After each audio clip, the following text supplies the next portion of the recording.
Két világháború közötti időszakban a tanulás és a tanítás keretei nagyon hasonlók voltak ahhoz, amit ismerünk a Bologna előtti időszakból.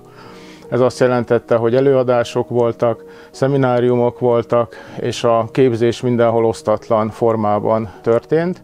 A hallgatóknak a létszáma az a mostaninál lényegesen kevesebb volt.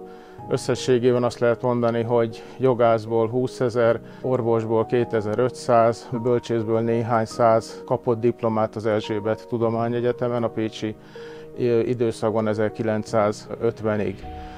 A hallgatói előmenetelt a levéltárban megismerhetjük a különféle beiratkozási lapokból, diplomakönyvekből és néhány ránk maradt indexből. A hallgatók hasonlóan próbálták letenni a vizsgáikat, tehát vannak kisebb csalásokról is beszámolóink, ugyanakkor azt lehet mondani, hogy a többségük azért becsületesen és rendesen végezte a munkáját. A diákjólét szemben a 20. század második felével sok-sok apró egyéni kezdeményezésen múlott. Nagyon sok professzor támogatta, nagyon sok egyesület támogatta azt, hogy a diákok egyáltalán el tudják végezni az egyetemet, hiszen akkor tandíj volt még, illetve volt ilyen lehetőség is, hogy egyes foglalkozási csoportok, például a köztisztviselőknek a gyermekei, azok tandíjkedvezményt kapjanak, de sokkal gyakoribb és sokkal több olyan beszámoló van, amikor tényleg azt kellett a hallgatóknak eldönteni, hogy élelmet vagy mondjuk valamiféle könyvet vásárolnak.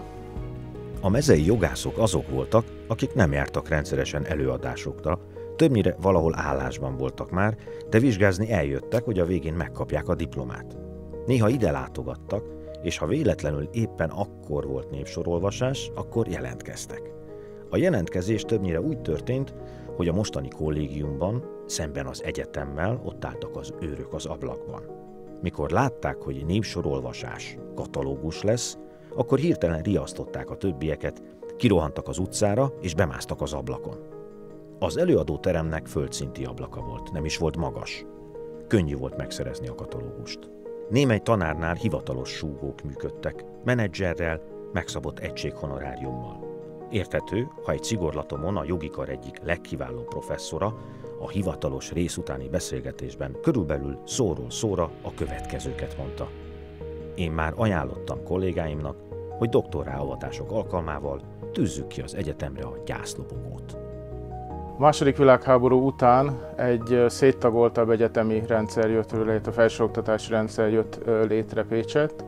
Ez azt is jelentette, hogy a hallgatóknak, a saját karuknak, a saját egyetemüknek kellett a tanulmányi osztályára menni, szemben a korábbi állapottal, amikor volt egy úgynevezett questúra, ahova mindenki egy pontba, ahogy most mondanánk, egy központi tanulmányi irodába ment az ügyeit intézni.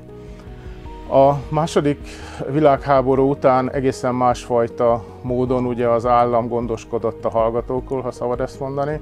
Nem volt tandíj, a képzés az egyébként nagyjából ugyanolyan keretek között folyt. Nyilvánvalóan a korszaknak megfelelően mindig új és új reformok és új tantárgykövetelmények léptek fel, részben ez ugye a tudomány fejlődésével is együtt járt, részben pedig azzal, hogy ugye sokkal speciálisabb lett a képzés, gondoljunk csak ugye az orvos képzésre.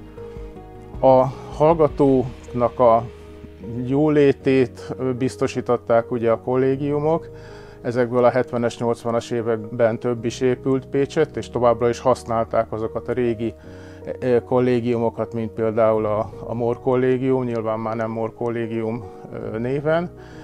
A hallgatóknak a segélyezéséről is központilag a különféle egyetemek, főiskolák gondoskodtak, és itt már nem volt helye az egyéni akcióknak. 2000 után az Integrált Tudományegyetemen már egészen másképpen, ugye itt a 21. századi keretek között folyik az oktatás.